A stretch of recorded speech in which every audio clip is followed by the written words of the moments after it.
ஒரு 5-6 போலீஸ்காரங்க வேகமா இறங்கி வராங்க. வந்த போலீஸ்காரங்க கார் ஓட்டிட்டு வந்தார் பாத்தீங்களா, அவரை பார்த்து தம்பி காரை விட்டு முத கீழே இருங்கியா, காரை விட்டு முத கீழே இருங்கியா அப்படின்னு இந்த ஆளுக்கு குப்புன்னு வேர்த்துருச்சு.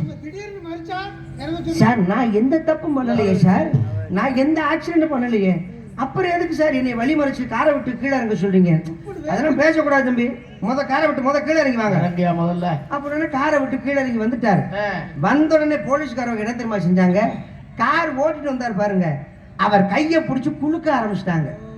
தம்பி நாங்க 1/2 மணி நேரமா உங்க காரை ஃபாலோ பண்றோம், எவ்வளவு அழகா நீங்க டிரைவிங் பண்ணீங்க தெரியுமா, சூப்பரா வண்டி ஓட்டினீங்கப்பா, அழகா வண்டி ஓட்டினீங்க, லெஃப்ட் ரைட் எல்லாம் இண்டிகேட் போட்டு அழகா திருப்புனீங்க, ஒரு 108 ஆம்புலன்ஸ் வேகமா வருதுன்னு தெரிஞ்ச உடனே உங்க வண்டியை ஓரம் கட்டிட்டு ஆம்புலன்ஸ் போனதுக்கு அப்புறம் உங்க வண்டியை மூவ் பண்ணி போனீங்க, அழகா வண்டி ஓட்டினீங்கப்பா. சத்தியமா சொல்றேன், யாருமே இப்படி எல்லாம் வண்டி ஓட்டி நாங்க பார்த்தது இல்லை.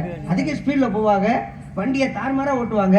ஆனா போக்குவரத்தை மதிச்சு நீங்க கார் ஓட்டினீங்க பாருங்க, ரொம்ப பெருமையா இருக்கு.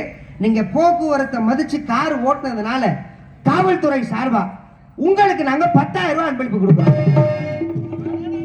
யாரு கொடுக்குறா? வந்த போலீஸ்காரங்க கார் ஓட்டிட்டு வந்தவருக்கு 10,000 ரூபாய் காசை கொடுக்க. இந்த காசை வாங்கிட்டு மூதேவி சும்மா இருக்க வேண்டியதானே. 10,000 ரூபாய் காசை பார்த்த உடனே ஐயா 10,000 ரூபாயா, 10,000 ரூபாய், இந்த காசை வச்சு நான் எப்படியாவது லைசன்ஸ் எடுத்துருவேன்னு சொல்ல போலீஸ்காரங்க டென்ஷன் ஆயிட்டாங்க.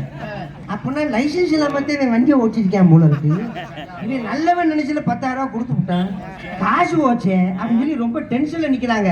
பக்கத்துல இருந்த பொண்டாட்டி சும்மா இருக்க கூடாது, புருஷனை காப்பாத்துறாங்க. ஐயா நீங்க எதுவும் தப்பா நினைச்சுக்காதீங்க, என் புருஷன் இப்படித்தான் தண்ணியை போட்டா லூசி மாதிரி பேசுவாருன்னு சொல்ல, தக்காளி தண்ணியை வேற போட்டு வண்டி ஓட்டிருக்கானா. ஐயா என்னடா எப்படி வண்டி ஓட்டிருக்கான், நான் நல்லவன் நினைச்சல காசை கொடுத்து விட்டேன் அப்படின்னு சொல்லி மேற்கொண்டு டென்ஷன் ஆயிட்டாங்க. இந்த காருக்குள்ள உட்கார்ந்து அம்மா சிவட்டு முண்டை காருக்குள்ளேயே உட்கார வேண்டியதானே, பிள்ளைய காப்பாத்துறாங்க. காரை விட்டு வேகமா கீழே இறக்கி வந்து இதுக்கு ஏன் சொன்னேன், திருட்டு வண்டியை எடுத்துட்டு வராதரான்னு. அப்பதான் தெரிஞ்சிச்சு குடும்பமே களவாணி பைய குடும்பம்னு. உள்ள விட்டு லாடகட்டினால இருக்கு.